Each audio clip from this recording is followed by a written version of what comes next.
এদের দায় দায়িত্ব আমি রাস্তায় ফেলে দিলাম, রাস্তায় সিটি কর্পোরেশন করুন, এটা তো মানে রেসপন্সিবল ওয়ার্ক না। এই জন্য আমরা বলি যে ঢাকা শহরটা আমরা পরিচ্ছন্ন রাখতে চাই, সেটার জন্য সবাই যার যার অর্থে, আপনার বিদেশে সবাই যান, সেখানে দেখেন ইচ্ছা করলে কিন্তু আমার বাড়ির আঙ্গিনাটা আমি অপরিষ্কার রাখতে পারি না, যদি রাখি তাহলে আমার ফাইন হবে। এটা প্রত্যেক ব্যবসা প্রতিষ্ঠান বলে তারও তাই।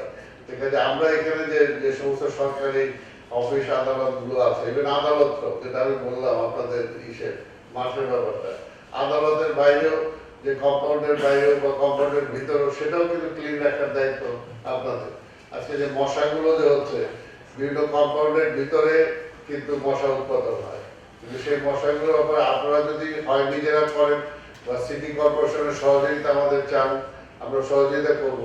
তা না হলে তো সবাই সম্মিলিত প্রচেষ্টা ছাড়া কিন্তু কোনো প্রোগ্রামটাই বাস্তবায়ন করা সম্ভব না। এই ব্যাপারে আমি জানুয়ারিতেও আপনাদের সহযোগিতা চাই, আপনাদের প্রতিষ্ঠানকে আপনারা জানাবেন। আর এই ওকেশনে যেটা আছে সেটা তো যার যার দায়িত্ব আপনারা পালন করবেন। আর পরিষ্কার পরিচ্ছন্নতার ব্যাপারে যেটা বললেন, আমাদের ট্রাক প্রতিদিন যাবে, এটা নিশ্চিত করবেন আপনারা। যদি কখনো না যায় আমাদেরকে জানাবেন।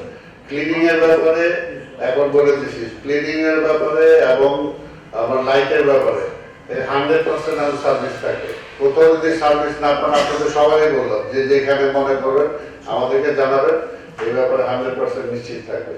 আর এটা তো বারবার বলে, আমার এখানে প্রধান পরিচ্ছন্ন কর্মকর্তা আছেন, এটা আপনি বলে ভালো করছেন। এই জন্য আমি চাইছিলাম যে আপনারা এই বিষয়টা মন্ত্রীর সাথে, যেহেতু অলরেডি কথা হয়েছে, এটা আমি বলতাম ওনার সাথে কথা বলেন, আমিও মন্ত্রীর সাথে কথা বলবো, প্রধানমন্ত্রীর সাথে আমিও কথা বলবো, কারণ এটা একটু দৃষ্টিকটু হয়ে গেছে।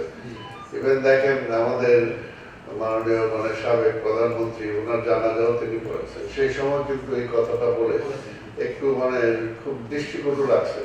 একটা হলো যে আজকে কোথাও তো ছবি তোলার বাকি থাকে না, একটা মক্কা মদিনা থেকে শুরু করে কোথাও কি বাকি আছে? হ্যাঁ, লাইভ হচ্ছে, লাইভ হচ্ছে, সবকিছু লাইভ হচ্ছে। তারপরে এটা যদি আমরা একটু এমব্রাস ফিল করি ওই সময়, এটা আগেই সলভ করে নিতে হবে। আমি মন্ত্রী সাহেবের সাথেও কথা বলবো, আমি পিএমের সাথেও কথা বলবো, ঠিক আছে। আর যদি একান্ত এরকম হয়, তাহলে স্বাভাবিকভাবে আমাদের কে পড়াবে সেটা আমাদেরকে ডিসাইড করতে হবে, ঠিক আছে।